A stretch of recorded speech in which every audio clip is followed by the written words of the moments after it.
Shalom jemaat sekalian, firman Tuhan terambil dari Lukas pasal 7 ayatnya yang ke-47. Ini kata Tuhan Yesus, "Sebab itu aku berkata kepadamu, dosanya yang banyak itu telah diampuni, sebab ia telah banyak berbuat kasih, tetapi orang yang sedikit diampuni, sedikit juga berbuat kasih."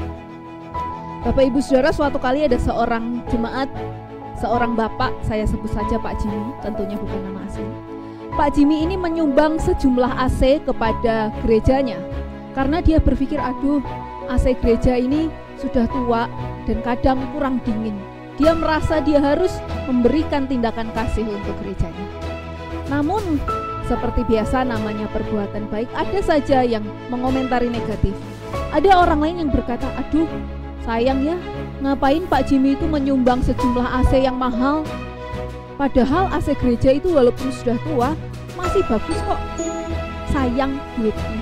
Bapak Ibu Saudara, sikap seperti komentar negatif itulah yang juga menjadi sikap orang Farisi ketika melihat seorang perempuan berdosa datang dan meminyaki kaki Tuhan Yesus.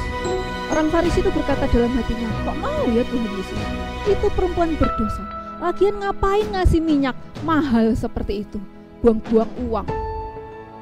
Nah Bapak Ibu Saudara, Yesus tahu apa yang menjadi isi hati orang Farisi tersebut. Kemudian di Lukas pasal 7 ini Tuhan Yesus mengatakan perumpamaan. Perumpamaannya saya modifikasi di dalam bahasa sehari-hari. Ada dua orang yang berhutang. Katakanlah, yang satu Bapak Ibu Saudara berhutang kepada seorang bos 5 juta rupiah. Orang yang kedua juga berhutang, namun nilainya jauh lebih besar, 5 miliar. Bos ini tahu bahwa dua orang ini tidak mampu bayar. Menurut Bapak Ibu Saudara, apa yang akan dilakukan bos ini? Bos ini dengan murah hati memutihkan hutang kedua orang itu, baik yang 5 juta juga 5 miliar. Betapa baiknya hati bos ini. Saya ingin bertanya kepada kita sekalian, siapakah Bapak Ibu Saudara yang akan lebih berterima kasih kepada bos tersebut, yang 5 juta atau 5 miliar? Kita sudah tahu jawabannya. Pasti yang 5 miliar akan merasa sangat-sangat berterima kasih. 5 miliar itu tidak kecil dan dihapuskan. Itu seperti perempuan yang meminyaki kaki Tuhan Yesus. Dia merasa hutang dosanya besar, sehingga dia harus melakukan tindakan kasih yang besar terhadap Tuhan. Nah Bapak Ibu Saudara, saya kembali ke kisah Bapak Jimmy.